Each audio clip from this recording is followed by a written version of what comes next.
पण आपल्याकडे ते स्टोरेज नाही आहे का, तर ते स्टोरेज आहे. तेव्हा याचं गांभीर्य हे वाढताना दिसतं आहे. लगेचच अगदी 15 दिवसात किंवा 8 दिवसात 10 दिवसात अशी काही परिस्थिती येईल असं वाटत नाही. तेव्हा परिस्थिती ही कुठलाही राष्ट्र भारताला अपोज करत नाही या गोष्टीसाठी. याचा अर्थ ही एक पॉझिटिव्ह बाब आहे भारतासाठी की भारतामध्ये असं कुठल्याही प्रकारचं तीव्र संकट भारतावरती कोसळणारं नाही. तर ही आपण अतिघाई करतो आहोत, कुठेतरी अफवांच्या माध्यमातून आपण तिथं पोहोचतो आहोत असं मला समजतं. नमस्कार, मी संदीप चव्हाण आणि आपण पाहताय LS मराठी.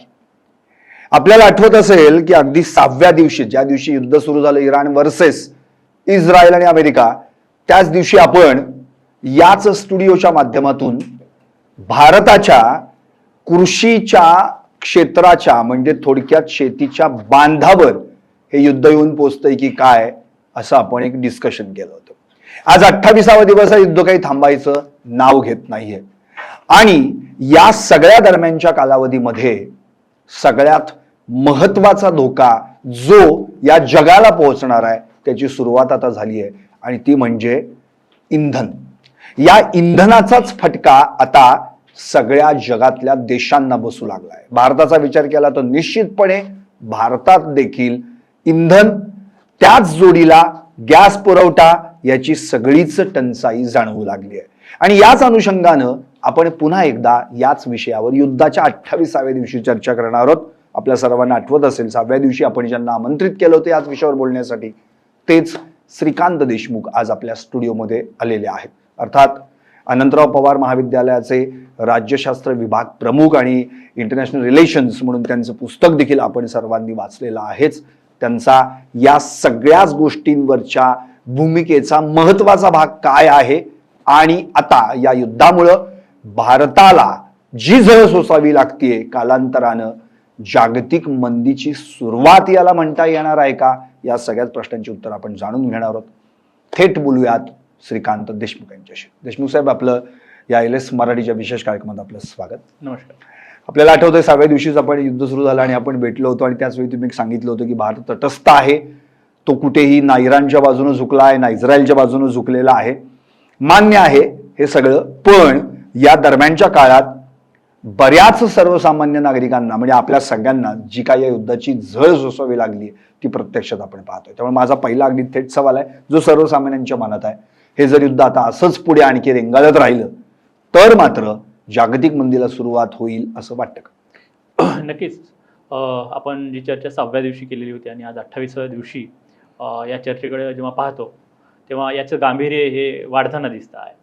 आणि ही आर्थिक मंदी ही त्याचं स्वरूप हे व्यापक होतं आहे. प्रत्येक राष्ट्रांच्या अगदी चुलीपर्यंत हा प्रश्न जाऊन पोहोचलेला आहे. या प्रश्नाकडे जेव्हा आपण भारत म्हणून पाहतो तेव्हा लगेचच अगदी 15 दिवसात किंवा 8 दिवसात 10 दिवसात अशी काही परिस्थिती येईल असं वाटत नाही. कारण भारताकडे त्या पद्धतीचं स्टोरेज आहे, जे की आपण पूर्वी पण चर्चा केलेली होती की भारत साधारणतः 1.5 ते 2 महिने ऑइल स्टोअर करू शकतो एवढी कॅपॅसिटी आहे. आणि दुसरी गोष्ट, जर भारताचं एकूण परराष्ट्र धोरण आणि आंतरराष्ट्रीय राजकारणाकडे जेव्हा पाहतो तेव्हा परिस्थिती ही कुठलाही राष्ट्र भारताला अपोज करत नाही या गोष्टीसाठी. मग क्रूड ऑइल तो भारतामध्ये इनपुट करत असतो, आपल्याकडे आयात करत असतो. ते करत असताना ना अमेरिका विरोध करते, ना चीन, रशिया, इस्रायल, कुठलेच राष्ट्र भारताला थेट विरोध करताना दिसत नाहीत. याचा अर्थ ही एक पॉझिटिव्ह बाब आहे भारतासाठी की भारतामध्ये असं कुठल्याही प्रकारचं तीव्र संकट भारतावरती कोसळणारं नाही. नक्कीच. पण आता आताची जर परिस्थिती आपण पाहिली, आता उदाहरणार्थ गेल्या वर्षी जेवढा क्रूड ऑइलची जी काही निर्यात झाली किंवा आयात झाली, आपण ज्याला म्हणू, ज्या मार्गाने झाली, त्यातली 20% आयात ही त्या होर्मुझ सामुद्रधुनीतून झाली होती आणि आता इराणने नेमकं तेच आवळून धरलंय. साहजिकच आहे, त्यामुळं जी सगळी पुरवठ्यात चैन आहे, कार्बो वाहनं असतील, ते विस्कळीत झालेली आहे आणि त्याचा परिणाम वेगवेगळ्या देशांवर व्हायला लागलाय. त्यात आपण पण आलो. आशियामध्ये सर्वात मोठा आपण भारत म्हणून आपला देश पाहिला जातो. आता प्रश्न असा उरलाय, मग जसा आता तुम्ही मगाशी शब्द वापरलात की प्रत्येकाच्या चुलीपर्यंत हे संकट येऊन पोहोचलं, हो का? तर खरंच आहे. काही % हॉटेल्स बंद पडली, घरामध्ये आता चुलीवर अन्न शिजायला लागलेलं, इलेक्ट्रिक शेगड्यांचा लोक वापर करतायत, पेट्रोल डिझेलसाठी रांगाच्या रांगा लागल्यात. गॅसची मध्ये जर आपण पाहिली, अक्षरशः गॅसच्या पुरवठ्याच्या मध्ये इतका विस्कळीतपणा आपल्याला दिसला की रांगेत उभं राहिलेल्या अनेकांचा मृत्यू देखील आपण झाल्याचं पाहिलं. त्यामुळे मला असं म्हणायचं की हे संकट, इंधनाचं संकट, या संकटामुळे आपण पॅनिक भविष्यात होऊ शकतो का, काय सांगताय? नाही, याच्यामध्ये गंमत अशी आहे की तुमची पुरवठा आणि मागणी ही जी चेन आपण इकॉनॉमिक्समध्ये खूप बारकाईने अभ्यासत असतो, चर्चेत असतो. तुम्ही अचानकपणे जर त्या स्टोरेजवरती म्हणजे एखाद्या पेट्रोल पंपाची कॅपॅसिटी आहे 5,000 लिटरची आणि तिथे तुम्ही अचानक 10,000 लिटर मागायला लागलात, तर ते पेट्रोल पंपवाला म्हणजे पॅनिक बाईंग आहे. पण ऍक्च्युअल परिस्थिती तशी आहे का? तर तशी नाही आहे परिस्थिती. म्हणजे आपण अनेकदा ह्या संदर्भात चर्चा केली किंवा डे 1 पासून आपण चर्चा करतो की याची म्हणजे स्टोरेजच्या संदर्भामध्ये. आता पुरवठ्याला याला वेग द्यावा लागेल. जेवढी कॅपॅसिटी पुरवठा करण्याची होती तेवढी कॅपॅसिटी म्हणजे फॉर एक्झाम्पल एखादा पेट्रोल पंपवरती आम्हाला 500 टँकर पाठवायचे आहेत. ती पाठवण्याची जी चेन आहे, ही चेन सुटेबल करण्यासाठी वेळ लागेल त्याला. पण आपल्याकडे ते स्टोरेज नाही आहे का? तर ते स्टोरेज आहे. म्हणजे सध्या तरी आहे. आणि आज परिस्थिती पाहतो की बातम्या ज्या जागतिक पातळीवरच्या आपण पाहतो त्याच्यामध्ये गॅसचे जे काही त्यांचे स्टोरेज आहेत इराण आणि इस्रायलमधले किंवा पेट्रोल पंपचे स्टोरेज आहेत, हे पेट्रोल पंपच्या स्टोरेजमधून त्यांनी एक्सपोर्ट करतायत. फक्त तो फ्लो कमी झालेला आहे आणि काही ठिकाणी अटॅक झालेले आहेत. हे मान्य करावंच लागणार आहे. पण या मध्यभागी जर आपण भारताला ठेवून सामान्य माणसाला जर ठेवलं तर ही आपण अतिघाई करतो आहोत. कुठेतरी अफवांच्या माध्यमातून आपण तिथं पोहोचतो आहोत असं मला समजतं. त्याचं कारण असं आहे की स्टोरेज आहे, फक्त पुरवठ्याला वेळ लागतोय आणि तो जो पुरवठा सुरळीत झाल्यानंतर हे सगळं व्यवस्थित होणार. नक्कीच युद्धाच्या आधी ते सगळं म्हणजे कुणाला काही असं वाटतही नव्हतं. सगळं व्यवस्थित चाललं होतं का तर डिमांड आणि सप्लाय हे व्यवस्थित चाललं होतं. पण एक पॅनिक झाली की अरे आता जर आपण आपल्याकडे जर साठवून नाही ठेवलं तर अवघड होईल. साहजिकच आहे, डिमांड वाढला आणि सप्लाय त्या तोडीनं व्हायला हवा तो झाला नाही. तेवढी संसाधनं आपल्याकडे नाही आहेत की आपण ज्या पद्धतीनं पूर्वी आपल्याला माहित होतं की 500 लिटर इथे या पेट्रोल पंपवरती लागणार आहे. त्या पद्धतीने तो पेट्रोल पंपचा जो काही डायरेक्टर असेल, संचालक असेल, मालक असेल, तो त्या एजन्सीशी कम्युनिकेशन करत होता. आता एकदाच ह्या सगळ्या पेट्रोल पंपनी त्याला मेल केलेले आहेत की आम्हाला एवढं पाठव, आणि ते पाठवत असताना त्यांचे जे काही सप्लाय चेन आहे ती थोडीशी कमी पडते याच्यामध्ये. बाकी ह्या सगळ्या गोष्टी सुरळीत होतील. नक्कीच सर. खरं तर म्हणजे आपण ज्याला म्हणतो क्रूड ऑइल महाग झालं तर निश्चितपणे इंधन महाग होतं. मग गॅसचा पण तुटवडा जाणवतो. मग जी काही वाहतूक असते आपण ज्याला म्हणतो कार्गो वाहतूक किंवा जहाजं असतील, साहजिकच त्यांची पण ती सप्लाय चेन विस्कळीत होते आणि याचा सगळा परिणाम पुढे नक्कीच प्रत्येक देशातल्या नागरिकावर होतो. मला आता एक प्रश्न असं तुम्हाला विचारायचा आहे की खरंच भारताकडे इतर देशांप्रमाणे तो साठा आहे का जेणेकरून आपण काही काळ सर्वाईव्ह होऊ शकतो? नक्कीच. महासत्ताक राष्ट्र आहेत, जी मोठी राष्ट्र आहेत, त्यांच्या एवढं आपल्याकडे स्टोरेज नाही आहे, हे आपल्याला मान्य करावं लागतं. पण अगदी लगेचच एक 8 दिवसामध्ये हे सगळं विस्कळीत होईल अशी परिस्थिती भारताची नाही. साधारणतः 1-1.5 महिना आपण सहज सर्वाईव्ह होऊ शकतो एवढी कॅपॅसिटी, स्टोरेज कॅपॅसिटी भारताकडे आहे. आणि त्याच्याच धर्तीवरती भारत आज जेवढं काही इनपुट करतोय क्रूड ऑइलवरती आपण रिफायनरीमधून ते काही ऑइल प्रोसेसिंग करून मग ते स्टोरेज करतोय, त्या दृष्टिकोनातून भारताकडे आजही या क्षणाला तरी आपल्याकडे साधारणतः 1 ते 1.5 महिना सर्वाईव्ह होऊ शकतो एवढी कॅपॅसिटी आहे. नक्कीच. मुख्यमंत्र्यांनी पण तेच निवेदन दिलेलं आहे. त्यांनी स्पष्टपणे सांगितलेलं आहे की भारताकडे पुरेसा इंधन साठा आहे, 1 महिना तरी पुरेल इतका आहे. याचाच अर्थ निश्चितपणे कुठे ना कुठेतरी 1 महिना आणि प्लस त्यात भारताचे आणखी परराष्ट्र धोरण त्या माध्यमातून, त्या परराष्ट्र नीतीच्या माध्यमातून तो काळ आणखी वाढेल सुद्धा. जसं पंतप्रधान नरेंद्र मोदी यांनी या सगळ्या मध्यपूर्वेत चाललेल्या या युद्धावरून जसं निवेदन सभागृहात केलं आणि त्यावेळी त्यांनी एक वाक्य उच्चारलं होतं की या कोरोना काळामध्ये जशी आपण एकजूट दाखवली होती तमाम भारतीयांनी, तशी एकजूट कदाचित भविष्यात येणाऱ्या संकटात दाखवावी लागेल.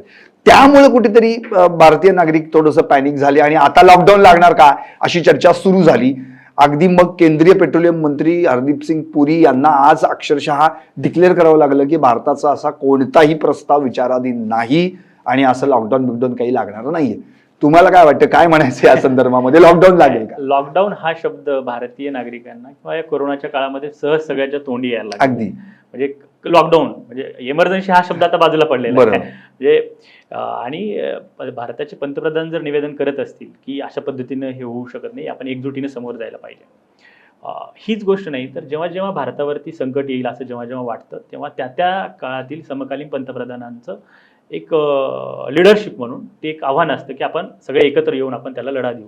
म्हणजे युनिटी इज अवर स्ट्रेंथ असं आपण नेहमी म्हणतो. ही जी स्ट्रेंथ आहे ही या काळात सुद्धा दाखवणं अपेक्षित आहे. आपण अनेकदा आपल्यावरती दहशतवादी हल्ले झाले किंवा होतात, आपण त्या काळात आपण मग मुख्यमंत्री असतील, पंतप्रधान असतील, कुठल्याही राष्ट्राचा राष्ट्रप्रमुख हा आपल्या देशातील नागरिकांना एक नैतिक पाठबळ देत असतो, हिंमत देत असतो की घाबरून जाण्याचं कारण नाही, आपण याला समोर जाऊ. पण पुढचा प्रश्न असा आहे की फक्त नैतिकतेनं बोलून ह्या सगळ्या गोष्टी होतील का? नक्कीच नाही. येणाऱ्या काळामध्ये तुम्हाला जर ह्याचं ड्युरेशन वाढलं युद्धाचं तर तुम्हाला काही गोष्टीमध्ये ट्रान्सपोर्ट असेल किंवा संबंधित वाहतूक असतील किंवा एक्सपोर्टच्या साधनं असतील याच्यावरती तुम्हाला विचार करून थोडेसे निर्णय घ्यावे लागतील. काही ठिकाणी तुम्हाला सांगावं लागेल की जर आवश्यक असेल अत्यावश्यक सुविधा याच्यासाठी ट्रान्सपोर्ट चालू ठेवा, म्हणजे ते लॉकडाऊन नसणार आहे ते. पण एक सामान्य माणसापर्यंत काही निर्बंध लादावे लागतील, म्हणजे निर्बंध म्हणण्यापेक्षा लोकांना आव्हान केलं जाईल, बरं. तुम्ही आवश्यक असेल तरच ते वापरा, नाहीतर अदरवाईज नका. वापरू नका. म्हणजे निर्बंध म्हटल्यानंतर तुमच्यावरती डायरेक्ट रिस्ट्रिक्शन आले, तुम्ही हे करायचं नाही, तसं नाही आहे. आपल्याकडे नैतिकतेचे अपील केले जाईल तुमच्याकडून की आवश्यक असेल तर वापरा, जर हे ड्युरेशन वाढलं तर अदरवाईज काही आवश्यकता नाही. बरं, आणखी एक महत्वाचा असा मुद्दा आहे की मुळात आत्ता पंतप्रधान नरेंद्र मोदी यांनी जर आत्ता आपली भारताची भूमिका पाहिली आहे युद्धाच्या बाबतीमध्ये, तर आपण तटस्थ आहोत. ना इराण आपल्या जवळचा आहे ना इस्रायल जवळचा आहे, तसं पाहिलं तर दोघांच्याही जवळ आहोत, अशी भूमिका आपण घेतलेली आहे. साहजिकच इस्रायलने देखील होर्मुझच्या समुद्रधुनीतून आपली जहाजं देखील पुढे पाठवलेली आहेत. प्रश्न हा उरतो की आता आपण थोडंसं जरा या युद्धाच्या सगळ्या ज्या काही परिणामांची जी परिस्थिती आहे त्याच्यावर येऊयात. हे खरंच युद्ध अनिवार्य आहे का लादलं गेलेलं आहे? कारण की आता तुम्ही विश्लेषक आहात, अभ्यासक आहात, त्यामुळे आता मला हे जाणून घ्यायची उत्सुकता आहे की खरंच एक कॅपिटल पॉलिटिक्स सुरू झाले की काय या युद्धाच्या माध्यमातून? अगदी बरोबर आहे. म्हणजे याला संदर्भ मी अगदी तुम्हाला थोडक्यात सांगेन की पहिली 2 महायुद्ध या जगामध्ये झाली. आता बरेच जण आणि शब्द वापरतात की तिसरं महायुद्ध वगैरे वगैरे वगैरे, त्याची व्याप्ती तेवढी वाढली का वगैरे. पण या 2 महायुद्धातून आपण काय शिकलो किंवा काय आपल्याला निष्कर्ष समोर आले, त्यातले 2 प्रमुख निष्कर्ष मांडता येतील. तर पहिला निष्कर्ष असा आहे की ज्या भूमीवरती युद्ध लढलं जातं त्या देशाचं, त्या राष्ट्राचं अपरिमित अगणित असं नुकसान होत असतं. आणि दुसरी गोष्ट, त्या राष्ट्राची अर्थव्यवस्था पूर्णपणे कोलमडली जाते. आता तुम्ही प्रामुख्याने जर चर्चेमध्ये पाहिले तर एक 4 ते 5 राष्ट्र चर्चेत दिसतात. पहिली गोष्ट इराण, इस्रायल, त्याच्यानंतर अमेरिका, रशिया आणि चीन. ह्याशिवाय कुठली राष्ट्र चर्चेत दिसतात का तुम्हाला? या 5 राष्ट्रांपैकी 3 राष्ट्र हे पूर्णपणे आर्थिकदृष्ट्या सक्षम असणारे राष्ट्र आहेत. पण 2 महायुद्धामध्ये पाहिलं तर आपण नेहमी म्हणत असतो की ब्रिटिशाच्या साम्राज्याचा सूर्य मावळत नव्हता, एवढं साम्राज्य ब्रिटिशांचं जगावरती होतं. आणि मग आज काय झालं त्यांचं, तर त्या महायुद्धामुळं ती राष्ट्र आर्थिकदृष्ट्या पूर्णपणे कोलॅप्स झाली. आज त्यांची अर्थव्यवस्था आणि त्यांचा देश चालवण्या इथपर्यंतच ती राष्ट्र सक्षम आहेत ज्याचं जगावरती साम्राज्य होतं. आणि ही जी अर्थव्यवस्था होती ही युरोपियन राष्ट्रामध्ये सेंट्रलाइज झालेली होती, केंद्रीकृत झालेली होती. मग काय झालं, अमेरिकेने ज्या पद्धतीनं त्या महायुद्धामध्ये मॉनिटरिंग केलं म्हणून आपण त्याला, म्हणजे आपण प्रत्यक्ष युद्धात उतरायचं नाही, आपल्या भूमीवर पण युद्ध लढू द्यायचं नाही, फक्त फायनान्शियल सपोर्ट करायचा. मग नंतरच्या काळामध्ये युरोपियन राष्ट्राकडून अमेरिकेने सव्याज सगळे वसुली केली ती पैसे, आणि अर्थातच या राष्ट्रांना त्यांचे जी पैसे आहेत घेतलेले ते देता देता यांची कंबरडं पूर्णपणे मोडलं गेलं. आज परिस्थितीमध्ये आखाती राष्ट्रांमध्ये ज्या प्रमाणात फायनान्शियल कंट्रोल जी साधलं जात होतं, म्हणजे प्रत्येक राष्ट्राला इंधन पाहिजे आणि त्यातून जी अर्थव्यवस्था सक्षम होत होती ती कुठेतरी आखाती राष्ट्रांमध्ये ही जी राष्ट्र आहे त्याच्यामध्ये बऱ्यापैकी पैसे अर्थव्यवस्था ही सक्षम करत होती. आणि मला वाटतं ही जी प्रमुख राष्ट्र आहेत यांना कुठल्याही एका भागामध्ये आर्थिक सत्तेचं केंद्रीकरण नको आहे. मग त्या आडून मग हे करता येईल का, तर आज आपण सिमिलरिटी पाहू, समानार्थी धागे पाहू. हे युद्ध कुठं लढलं जातं, हे आखाती राष्ट्रांमध्ये लढलं जात आहे. याची हानी कोणाची होते, कोणाचं इन्फ्रास्ट्रक्चर खराब होते, आखाती राष्ट्रांचं. मग यातून ह्या अर्थव्यवस्था पुढे 50 वर्ष उभे राहणार नाही किंवा 50 वर्ष विकासापासून मागे फेकले जातात. म्हणजे जसं पहिल्या आणि दुसऱ्या महायुद्धाच्या काळामध्ये युरोपियन कंट्रीज मध्ये युद्ध लढलं गेलं आणि त्यांची ती अवस्था झाली. ह्या राष्ट्रांची अवस्था ही अशीच होणार. म्हणजे विशेष अमेरिका दोन्ही ठिकाणी कुठेही स्वतःच्या युद्धभूमीचा वापर करतच नाहीये, ना त्यांचे ह्युमन रिसोर्स काय आपण त्याला म्हणू की मिलिटरी असेल, बरोबर, प्रत्यक्ष मनुष्यहानी अमेरिकेची होत नाही. म्हणजे दुसऱ्या खांद्यावर बंदूक ठेवून नेहमी आपला स्वार्थ साधणं ही अमेरिकेची पूर्णपणे भांडवलशाही विचारसरणी जी आहे ती आपल्या देशाची अर्थव्यवस्था पुढच्या काही काळामध्ये जे सक्षम करायचं आहे त्या दृष्टिकोनातून ही राष्ट्र आता तरी पाऊल टाकताना आपल्याला दिसतात. नक्की. आता जर आपण पाहिलं की अनेक जगातल्या प्रत्येक देशावरच हे संकट आलेलं आहे, असा एखादा कुठला देश वेगळा वगळता येणार नाही. आणि तिथे आता इंधनाची इतकी वाईट परिस्थिती की पेट्रोल डिझेलवर पण त्यांनी आता कर लादायला सुरुवात केलेली आहे. पण आपल्या देशात नेमकं उलट झालेलं आहे. आपल्या ठिकाणी मात्र काही एक्साइज ड्युटी असेल ती कमी केलेली आहे. तर निश्चितपणे आता सर्व्हाइव्ह होण्यासाठी अर्थात जनतेसाठी ते निश्चित चांगलं आहे. पण हे कुठे लॉलीपॉप तर नाहीये ना की आता बाबा सरकारवर असंतोष निर्माण व्हायला नको म्हणून जरा जनतेला हे करायचं आणि मग नंतर मात्र पुन्हा एकदा ते भरून काढायचं, असं काही? नक्की. मला तर असं वाटतं की आज म्हणजे डायरेक्ट जर आपण ह्या गोष्टी किमती वाढवल्याच तर सामान्य नागरिकांचा रोष वाढेल. आणि आपण तो स्लो पॉयझनिंगचा एक विषय म्हणतो नेहमी काढत असतो की आपण हे करणार आहोत, आपली अर्थव्यवस्था सुरळीत आणायची आहे, पण ते नंतरच्या काळामध्ये हळूहळू टप्प्याटप्प्यानं आणू. आत्ता सध्या तरी कुठल्याही नागरिकांना, कुठल्याही राज्याला, स्टेट गव्हर्नमेंटला, कारण सेंट्रल स्टेट आपण रिलेशन पाहतो तेव्हा हे क्रायसिस दिसतात की म्हणजे कुठल्या राज्यामध्ये किती एवढा पेट्रोल वाढलं आणि दुसऱ्या राज्यात कमी. असं जर विचार करत असेल आपण तर या क्षणाला कुठलंही राष्ट्र अशा परिस्थितीमध्ये त्या किमती वाढू देणार नाही आहे किंवा जाणू तरी देणार नाही. नंतरच्या काळामध्ये ती गव्हर्नमेंट ती स्ट्रॅटेजी अवलंबेल, जसं तुम्ही म्हणताय की टप्प्याटप्प्यानं ते पुढे जाऊन इकॉनॉमी व्यवस्थित सुरळीत केली जाईल. नक्की देश बोलल्यानंतर सगळ्यांनी एकजुटीने काम करायला हवं, प्रश्नच नाही. कारण की आता जसं सरकार देशातल्या प्रत्येक नागरिकाचा विचार करत आहे, तसं आपल्याच देशाची अर्थव्यवस्था मजबूत करण्यासाठी पुन्हा एकदा नागरिकच, शेवटी स्वस्त कोण तर सर्वसामान्य माणूस त्याला सोसावा लागतो. कुठे एसटी बसचं तिकीट असेल त्याच्यावर अधिभार काहीतरी वाढेल, कुठे आणखी काय वाढेल. पण मला एक तुम्हाला आणखी प्रश्न विचारायचा आहे. मध्ये जी पॅनिक झाली होती, लोक पेट्रोल पंपावर रांगा, गॅससाठी एजन्सीच्या दारावर रांगा, आता थोडासा कुठे ना कुठेतरी तो भाग कमी झाल्याचं दिसतंय. पण प्रश्न शेवटी हाच उरतो की लोक चिंतेपोटी किंवा पॅनिक होऊन आपल्या घरात कसे सिलेंडर जास्त असतील, आपल्या टाक्यांमध्ये कसं पेट्रोल जास्त असेल गाडीच्या, याचा विचार जास्त करतात. त्यामुळे साहजिकच डिमांड जी आणि मग सप्लाय ही चेन विस्कळीत होते. तसंच आंतरराष्ट्रीय पातळीवरच्या प्रत्येक ठिकाणी ते घडत असावं, कारण आपल्या देशाकडे पण पुरेसा इंधन साठा आहे, 1 महिना पुरेल इतका आहे, असं स्वतः मुख्यमंत्र्यांनी सांगितलं. आणि लॉकडाऊनच्या अफवा कोणीही पसरू नयेत, त्याला काही अर्थ नाहीये, हे पण क्लिअर केलंय. मला तर थेट तुम्हाला एक सवाल विचारायचा आहे की राज्यशास्त्राचे अभ्यासक म्हणून हे युद्धविराम म्हणजे ज्याला आपण सीज फायर म्हणून थांबेल का कुठे ना कुठेतरी वाटाघाटी होतील आणि एक पुन्हा शांततेचा मार्गाने तोडगा निघेल आणि इराणला आंतरराष्ट्रीय पातळीवर पुन्हा मान्यता मिळेल आणि सुरळीत होईल? काही युद्ध थांबणारच नाही. हे पाऊल पुन्हा एकदा, जे आता तुम्ही म्हणाल की लोक म्हणतात तिसरं महायुद्ध, तर त्याचं शटर उघडणारं असेल का? हे बघा, ह्याच्यामध्ये मी मीडियामध्ये एक पेपरला बातमी वाचलेली की एक इराणमधील नागरिक युरोपियन राष्ट्रांमध्ये आहे आणि ती लगेच युद्ध सुरू झाल्यानंतर ती इराणमध्ये आली आणि त्यांनी सांगितलं की माझ्याकडे 2 ऑप्शन होते. एक माझ्या देशाकडे 2च ऑप्शन आहेत. एक, अमेरिकेची गुलामगिरी स्वीकारायची आहे किंवा या युद्धाला निकरानं शेवटच्या क्षणापर्यंत लढा द्यायचा आहे. तर आम्ही लढा देण्याचा मार्ग स्वीकारू. म्हणजे तुम्ही इराकमध्ये जर बघितलं तर सद्दाम हुसेनला त्यांनी मारलं आणि त्या देशावरती कोण बसावं, सत्ता कोणी करावी, ती राष्ट्र ठरवायला लागली. मग आम्ही इराणला अशा परिस्थितीत घेऊन जाऊ इच्छितो का? तर ते म्हणतात की आम्ही अजिबात जाऊ इच्छित नाही. मग ह्याला उत्तर काय, समोर कसं जातील? मी पूर्वी पण सांगितलेलं होतं, ही चर्चेच्या माध्यमातून हे प्रश्न सुटतील. म्हणजे कुठलाही राष्ट्र, आज तुम्ही इराणकडे जर बघितलं, इराण एवढ्या ताकदीनं लढतो आहे. म्हणजे जरी आखाती राष्ट्रामध्ये हे सगळं चालू असलं तरी तो घाबरत नाही आहे. तो शेवटच्या क्षणापर्यंत लढाई करण्याचा विचार करतोय. पण हे जगाला परवडणारं नाही. ना अमेरिकेला परवडणारं आहे, ना आखाती राष्ट्रांना, नाही किंवा इतर राष्ट्रांना. याच्यामध्ये चर्चेच्या माध्यमातून किंवा एक पाऊल मागे अमेरिकेला टाकून किंवा इराण असेल, इराणला टाकून हे युद्ध थांबवावं लागेल. आणि हे जास्त काळ चालणं हे मोठ्या राष्ट्रांसाठी नाही, तर हे छोट्या राष्ट्रांसाठी घातक आहे. म्हणजे आज ही 4-5 महत्त्वाची महासत्ता किंवा आर्थिकदृष्ट्या सक्षम राष्ट्र जर सोडली तर अनेक छोटे छोटे राष्ट्र आहेत जे त्यांच्यावरती अवलंबून आहे. म्हणजे रोजगार असेल किंवा इंधन असेल, ह्या सगळ्याच गोष्टीवरती हे थांबणं खूप गरजेचं आहे. त्याचं कारण असं आहे की जर जगातील ही जी आपली सगळी साखळी असेल ही व्यवस्थित सुरळीत चालू ठेवायचं असेल तर ह्या 2 राष्ट्रांना कुठेतरी तडजोड करून, आता तुम्ही पाहिलं की अमेरिकेने एवढे शर्ती अटी ठेवल्या, इराणने एवढ्या शर्ती अटी ठेवल्या, या शर्ती अटीनं हा प्रश्न मिटणार नाही आहे आणि त्याच्या सार्वभौमत्वाचा आदर अमेरिकेला करावा लागेल. म्हणजे इराणला अगदीच तुम्ही इराकसारखं करू शकता का?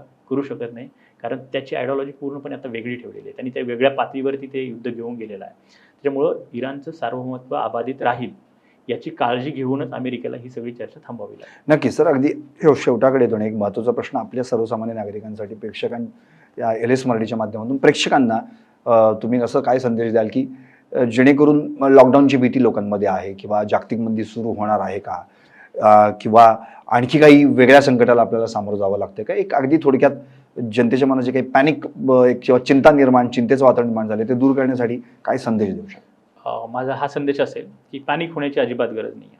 कारण भारत हे जगातल्या प्रमुख अर्थव्यवस्थांपैकी एक देश आहे. आणि दुसरी गोष्ट, लॉकडाऊन हा शब्द फार गुळगुळीत झालेला आहे, कारण आपण ते गेले म्हणजे 2-3 वर्ष आपण ते पाहिलेलं आहे. त्याच्यामुळं सरळ लॉकडाऊन ह्या परिस्थितीला जाण्याची गरज नाही. अशा आंतरराष्ट्रीय पातळीवरती अनेकदा घटना घडत असतात. याच्यामधून मी सगळ्या नागरिकांना एकच सांगणार आहे की फार काही घाबरून जाण्याची गरज नाही आहे. भारताची अर्थव्यवस्था आज एवढी सक्षम आहे जी आपल्याला सहज सर्वाइव्ह करू शकते. आणि एक नैतिक दृष्टिकोनातून मी तुम्हाला हे आवाहन करेल की समजा एखाद्या महिनाभरानंतर असंच परिस्थिती राहिली तर तुम्हाला शासनाकडून हे आवाहन करण्यात येईल की जर आवश्यक असेल तरच इंधन वापरा आणि आता पब्लिक ट्रान्सपोर्टचा वापर करू शकतो पब्लिक आपण. ट्रान्सपोर्टचा वापर करा. ही जी साधनं आहेत त्याला आपण सामोरं जावं लागेल आपल्याला. नक्कीच. तर हे होते अर्थातच देशमुख सरांनी क्लिअर केलेलं आहे की अजिबात घाबरण्याचं कारण नाहीये. भारतीय आर्थिकदृष्ट्या सक्षम आहे. जी काही 5-6 बोटावर मोजणे इतकी नावं जगात घेतली जातात त्यात आपला भारत देश येतो. आणि निश्चितपणे भारताची परराष्ट्र नीती असेल किंवा पंतप्रधान नरेंद्र मोदी असेल, त्यांचं मंत्रिमंडळ सरकार असेल, त्यांच्या माध्यमातून खूप चांगल्या पद्धतीने पावलं उचलली जातात आणि तटस्थपणे शांतपणे आपण या सगळ्या युद्धाकडे पाहतोय. प्रथम सगळ्यात महत्त्वाचा मुद्दा कोणत्याही सरकारला जर कोण असेल तर आपल्या नागरिक किंवा आपल्या देशातले सिटिझन्स त्यांना वाचवणं, त्यांना सर्व्हाइव्ह करणं आणि त्या दृष्टिकोनातून भारतानं किंवा भारताच्या सरकारनं उचललेलं पाऊल अतिशय योग्य आहे. त्यामुळे घाबरून जाण्याचं कारण नाही. पण बचत ही अत्यंत महत्त्वाची असते. बचत कशी करायची हा या 1 महिन्यातला जर आपल्याला टास्क दिला असं जर आपण समजलं तर तो टास्क आपण नक्कीच पाळायला हवा, जेणेकरून भविष्यात येणारं दरवाजावरचं संकट आपल्याला काही काळ दरवाजा बाहेरच ठेवता येऊ शकेल. पाहत रहा LS मराठी, बातम्या सर्वांच्या सर्वांसाठी. भोगलेलं आहे 2-3 वर्ष आपण ते पाहिलेलं आहे. त्याच्यामुळं सरळ लॉकडाऊन ह्या परिस्थितीला जाण्याची गरज नाही. अशा आंतरराष्ट्रीय पातळीवरती अनेकदा घटना घडत असतात. याच्यामधून मी सगळ्या नागरिकांना एकच सांगणार आहे की फार काही घाबरून जाण्याची गरज नाही आहे. भारताची अर्थव्यवस्था आज एवढी सक्षम आहे जी आपल्याला सहज सर्व्हाइव्ह करू शकते. आणि एक नैतिक दृष्टिकोनातून मी तुम्हाला हे आवाहन करेल की समजा एखाद्या महिनाभरानंतर असंच परिस्थिती राहिली तर तुम्हाला शासनाकडून हे आवाहन करण्यात येईल की जर आवश्यक असेल तरच इंधन वापरा. आणि आता पब्लिक ट्रान्सपोर्टचा वापर करू शकतो पब्लिक आपण. ट्रान्सपोर्टचा वापर करा. ही जी साधनं आहेत त्याला आपण सामोरं जावं लागेल आपल्याला. नक्कीच. तर हे होते अर्थातच देशमुख सरांनी क्लिअर केलेलं आहे की अजिबात घाबरण्याचं कारण नाहीये. भारतीय आर्थिकदृष्ट्या सक्षम आहे. जी काही 5-6 बोटावर मोजणे इतकी नावं जगात घेतली जातात त्यात आपला भारत देश येतो. आणि निश्चितपणे भारताची परराष्ट्र नीती असेल किंवा पंतप्रधान नरेंद्र मोदी असेल, त्यांचं मंत्रिमंडळ सरकार असेल, त्यांच्या माध्यमातून खूप चांगल्या पद्धतीने पावलं उचलली जातात आणि तटस्थपणे शांतपणे आपण या सगळ्या युद्धाकडे पाहतोय. प्रथम सगळ्यात महत्त्वाचा मुद्दा कोणत्याही सरकारला जर कोण असेल तर आपल्या नागरिक किंवा आपल्या देशातले सिटिझन्स त्यांना वाचवणं, त्यांना सर्व्हाइव्ह करणं आणि त्या दृष्टिकोनातून भारतानं किंवा भारताच्या सरकारनं उचललेलं पाऊल अतिशय योग्य आहे. त्यामुळे घाबरून जाण्याचं कारण नाही. पण बचत ही अत्यंत महत्त्वाची असते. बचत कशी करायची हा या 1 महिन्यातला जर आपल्याला टास्क दिला असं जर आपण समजलं तर तो टास्क आपण नक्कीच पाळायला हवा, जेणेकरून भविष्यात येणारं दरवाजावरचं संकट आपल्याला काही काळ दरवाजा बाहेरच ठेवता येऊ शकेल. पाहत रहा LS मराठी, बातम्या सर्वांच्या सर्वांसाठी.